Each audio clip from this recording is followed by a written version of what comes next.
Greetings folks, and I apologise for calling your wife a bloated warthog, and I bid you good day wherever you are in collecting land, and welcome back to the channel for another 1/6 scale figure unboxing and review.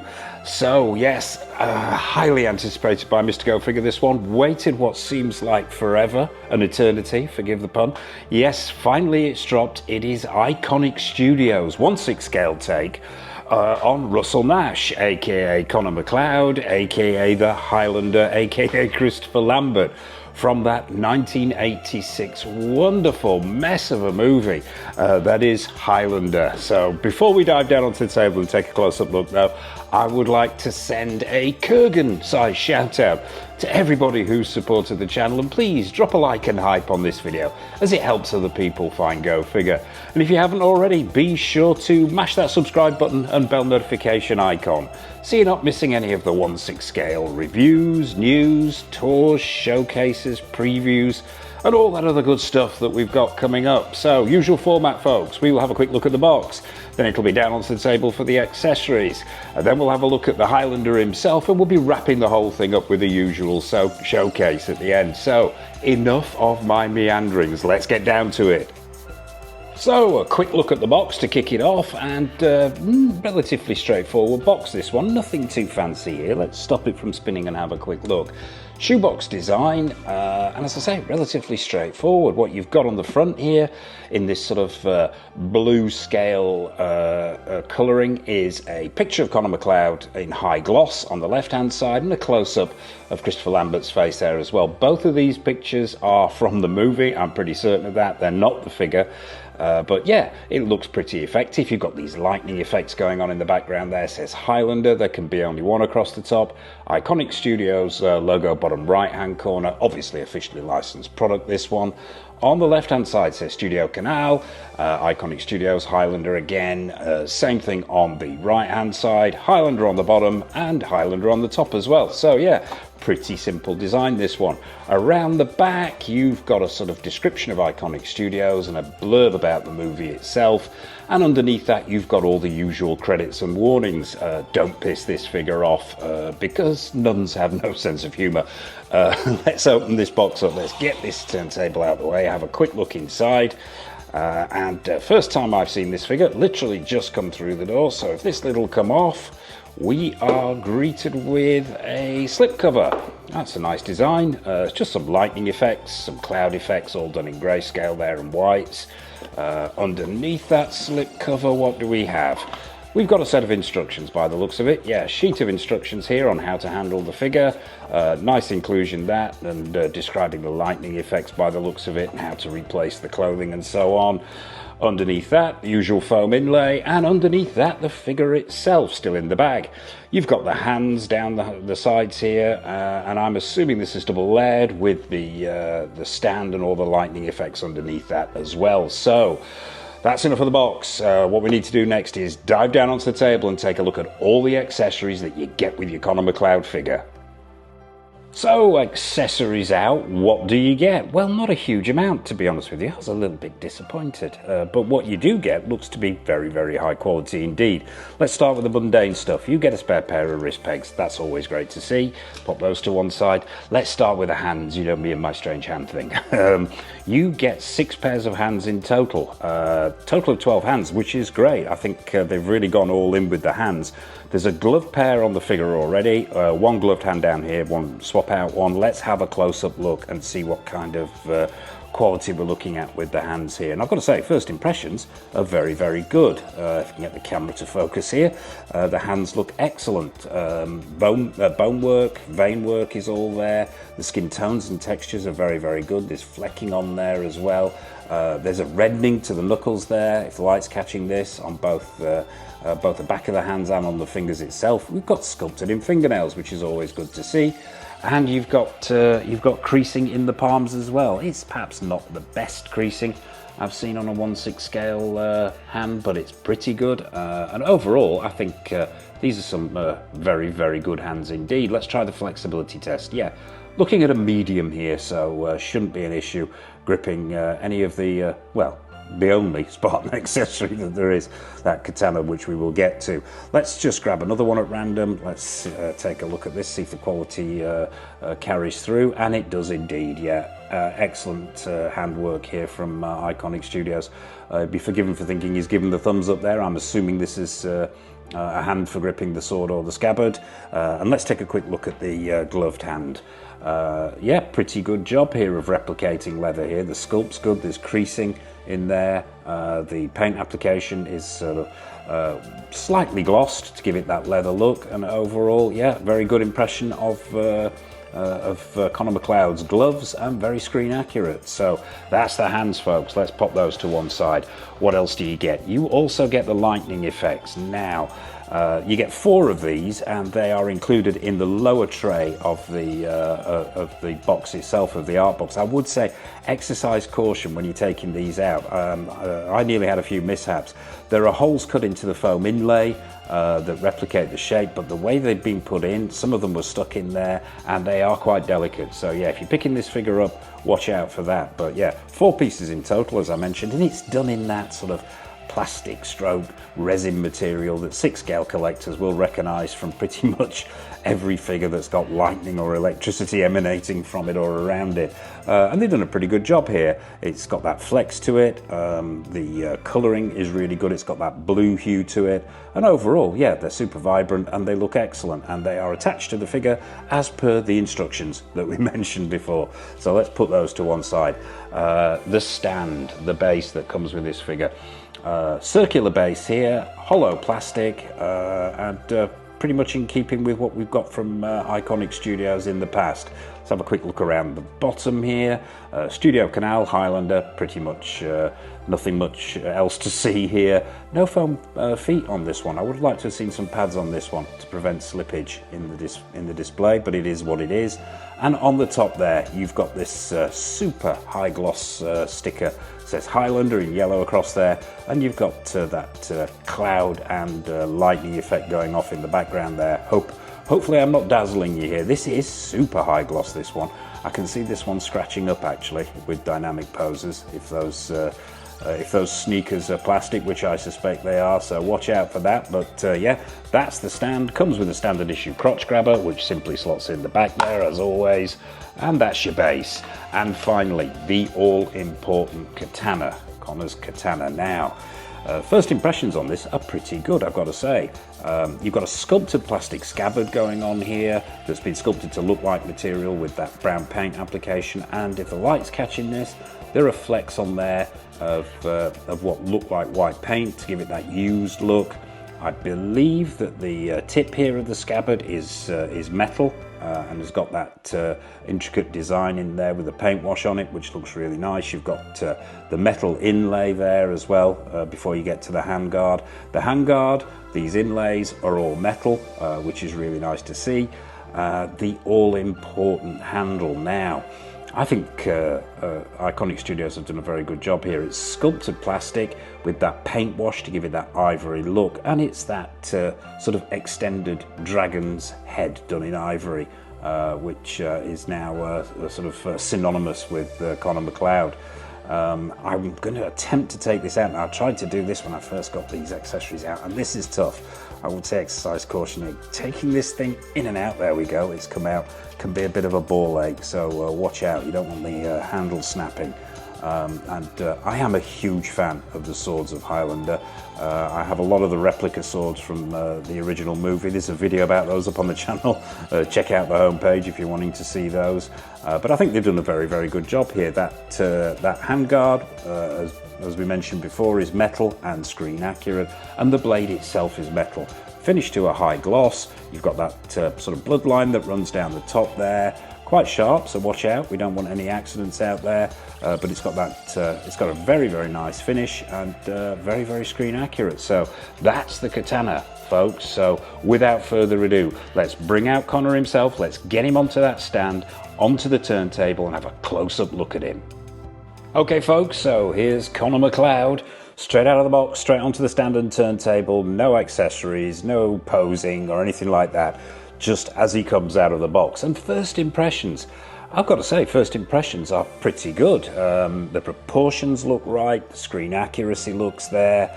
Overall, yeah, this is looking very promising indeed, but we'll do as we always do. Let's get up close and personal. Let's stop him from spinning first and get him off that stand and take a close-up look at him.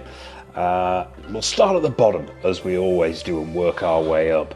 Start with the sneakers, the training shoes. Sculpted plastic, these. And I've got to say straight away, actually, in picking the guy up, feels a little bit janky in the leg area there. There's a little bit of give going on, a little bit of wobble when you give him a shake there. Perhaps this body is not the best in the world. Yeah, a little bit janky legs, but yeah, we'll take a look at these sneakers. We've got tread on the bottom there, which is great to see. As I mentioned, sculpted plastic. You've got sculpted in laces there. The flash down the side looks screen accurate. And overall, yeah, they're pretty well done. There is some weathering going on there if the light's catching this. You've got weathering down the sides and across the tops there. You've got socks underneath, which is great to see. And then you've got the jeans. Now, most of this outfit is covered up by the overcoat, but we will disrobe him later on. The jeans themselves, now they look very good. It's denim, but it's scaled down. It's slightly thinner than normal denim. The stitch work looks very good. The fit, the finish, and the fall look excellent from what I can see underneath here. We do have some loose threads here going on. This is the first time this figure's been out of the box, but yeah, overall those jeans look very good, as does this overcoat. The stitch work on the overcoat itself looks very good. The lining is nicely done. You've got this sort of man-made fibre going on the inside there. I will say straight away, the overcoat is, to my taste, it's not creased enough. I will be putting pictures in the top left-hand corner throughout this review, so you can do your own comparisons. But to me, it's a little bit fresh, a little bit mint. It needs a bit of work. It needs some creasing, maybe a touch of weathering. So maybe that's something for Mr. Go Figure to do post this review. I will keep you updated on the channel as to the updates to this figure. And obviously we've got the coat underneath. Now, I've always found it can be an issue with 1/6 scale figures when you're layering like this, particularly if you've got a thick jacket on underneath, but it doesn't seem to be an issue here. It doesn't seem to have thrown out the proportions of the figure, which are pretty much on point. The continuation of that stitch work in the overcoat itself is really nice in the collar area. You've got the buttons on the front there. You've got the all-important tied belt. It wasn't done up, it was tied in the movie. We're going to have to release that to get to that jacket underneath. But overall, yeah, the finish and the stitch work and the material on the overcoat is very good. It just, as I say, is in need of a bit of roughing up. You've got those button-down sections across the shoulders there, which are great, and we're seeing the jacket popping through at the top there, which once again is screen accurate. Now, this jacket, I believe, is pleather. I don't think it's leather, or at least it's not. It's a leather-like material. I'm not going to accuse them of using pleather, but we'll see that in more detail when this overcoat comes off. These are the other gloved hands that we mentioned in the accessories section. These both grip, so you can hold scabbard or sword in either. And overall, yeah, a nice fit and finish to the coat.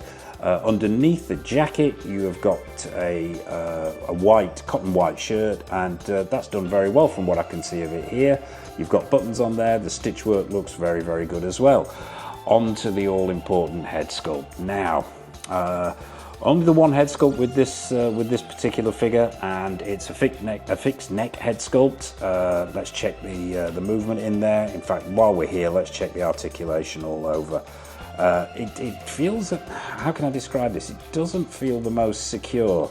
It may just be my particular version here, but the arms aren't janky, but I'm definitely, as I mentioned before, feeling a noticeable wobble in that leg department. But let's check the overall articulation. You've got to remember as well, there's layers here, so it's yeah, and I think it's the legs that I can feel shaking here.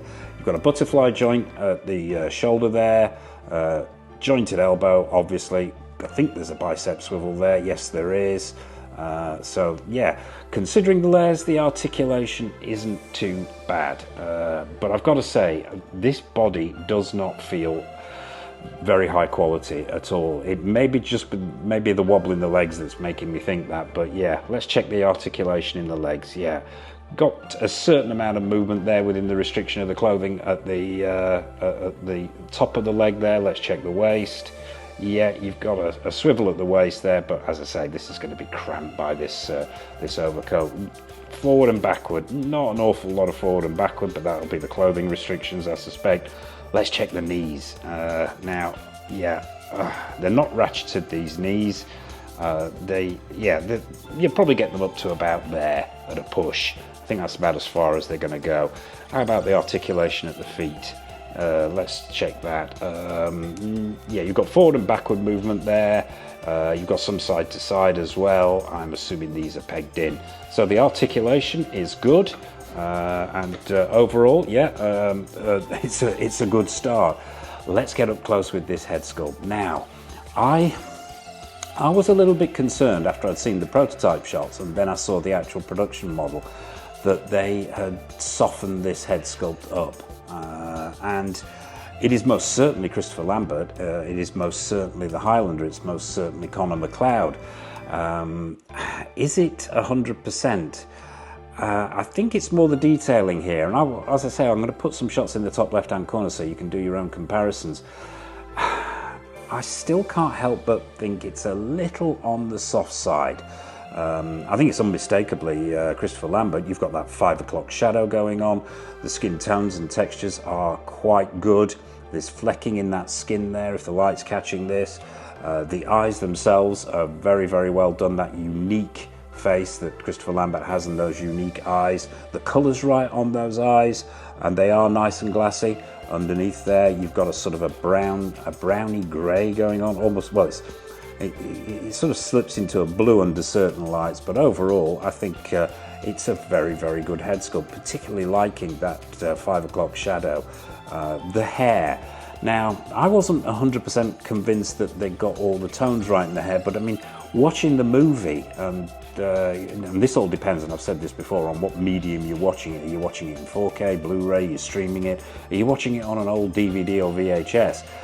I thought there were some blonde highlights in the hair there. Now, it's not monotone, this hair. It does have some highlights in it. There's sort of a copper colour, if the light's catching that, in certain areas, and the individual strands are picked out, and the style is right with that fringe hanging down, the over the ears hairstyle there, and into the nape of the neck. But I think it could have done with a few more highlights in there, but that's just my opinion. You let me know what you think in the comment section below. I think overall it's a very, very competent head sculpt, if just a touch soft for me. The motion in there is pretty good, forward and backward, side to side is all there as well. So there you have it, folks.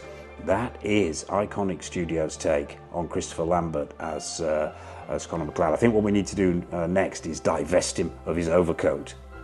Okay, folks, so it's verdict time on Iconiq Studios' take on Connor McLeod, and I thought we'd wheel out the very old caustic plastic take on the Highlander as well, just to see how the two square up against each other. But yeah, overcoat off, gone for that sort of final quickening pose from the end of the movie. The jacket, yeah, it's pretty good, I've got to say. The colour's right, the fit is right, the stitch work is pretty good.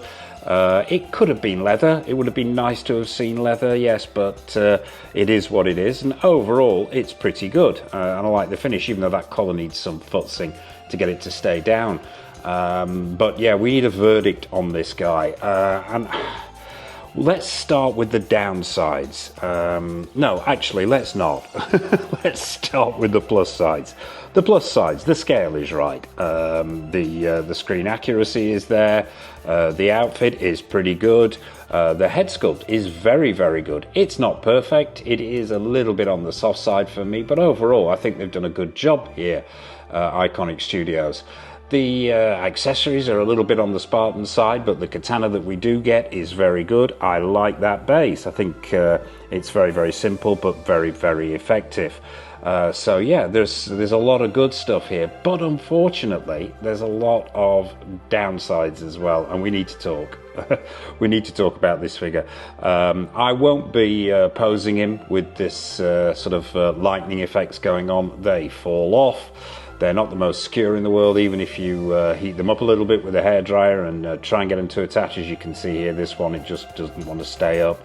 And it's not a look I'll be going for in my display. But the other downsides, we've got to talk about the hands. The hands are very good hands, but the pegs that attach those hands are some of the worst pegs and cheapest pegs I have come across in a long time.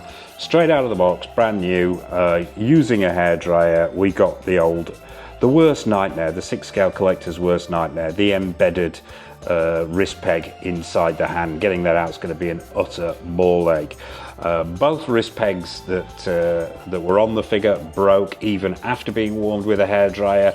When I attached the new hands, I'm not going to touch it because it'll fall out. This one is super loose. It just doesn't. It just flops. Some of that is the weight of the katana, admittedly, but yeah, the wrist pegs are pretty awful, I've got to say. The body overall is not a good one in my opinion. Those legs are very janky, and I don't know if the camera's catching this, but I'm pretty certain other 6-scale collectors will have experienced this, where the legs don't quite match up. Now, it's normally down to how it's been attached at the waist and the positioning, and if you get that slightly out of whack, one leg will never sit flush the same way the other one doesn't. With this one, it's that right hand leg, and you can probably see that I've managed to smooth out most of it, but unfortunately, yeah, the legs on this figure are not very good at all. They're super loose, very janky, and they don't align properly.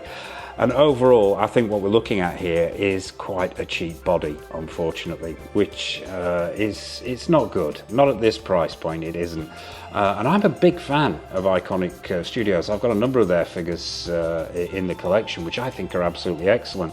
You've got the American Psycho figure, I've got a number of the Street Fighter figures, and they are brilliant. It just doesn't feel like this one has had the same TLC poured over it, unfortunately.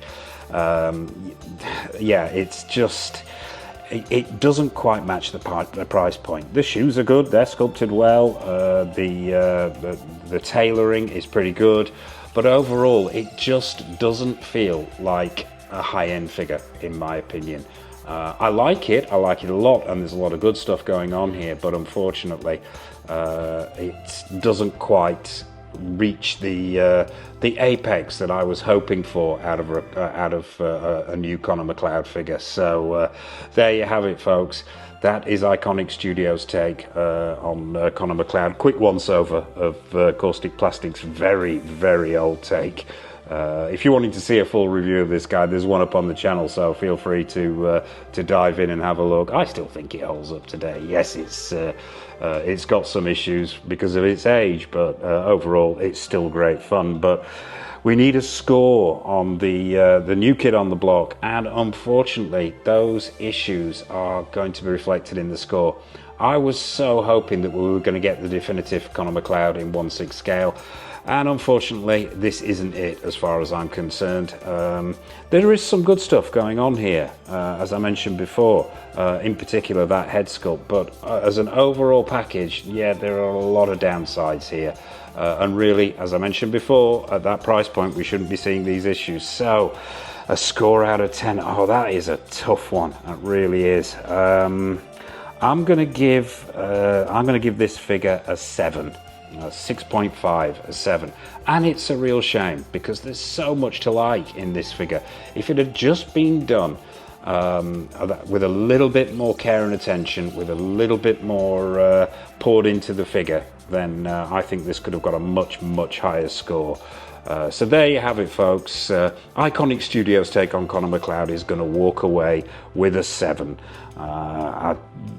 Have you got this figure in your collection? Is it on its way to you? Have you already picked it up? Have you encountered the issues that I'm encountering? Am I getting this all wrong, and is this worthy of a much higher score? Please let me know in the comments section below. I will be fascinated to hear your take on this figure, on the movie, on Iconiq Studios, really anything at all. Nothing is off menu, so please drop a comment in the comment section below. What have we got coming up on the channel? Well, there's plenty more 1/6 scale reviews. We've got stuff from Hot Toys, from InArt, from Susu Toys, Present Toys, Caustic Plastic Exo 6, the list goes on. We've got a tour video coming up very, very soon. We've got more in the quarter scale world as well, and there are more retro reviews, and there are more episodes of Grail or Fail coming up on the channel as well.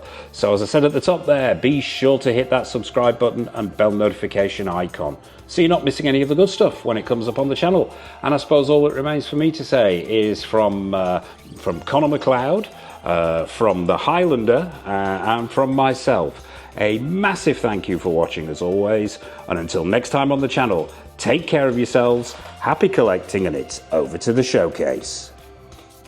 Okay folks, so right about now we should be putting our feet up with our finest beverage and soaking in the showcase that normally ends most of Mr. Go Figures reviews, but unfortunately that is not possible. What you're seeing at the top here is some of the B-roll that I managed to capture before all of the wrist pegs broke. That includes the spares and the ones that were already attached to the figure. Now, I am no slouch and I'm no 1/6 scale novice here. I used hairdryer, I used hot water, but they fell apart, they crumbled, they split, and they snapped. They have got to be some of the worst wrist pegs I have ever seen, and I've been collecting for a hell of a long time. So my apologies for not bringing you the usual showcase. I think that's a first for the channel. No showcase at the end of a review, but it's down to dodgy wrist pegs, unfortunately, folks. So a massive thank you for watching as always. Take care of yourselves, be warned, and until next time on the channel, happy collecting.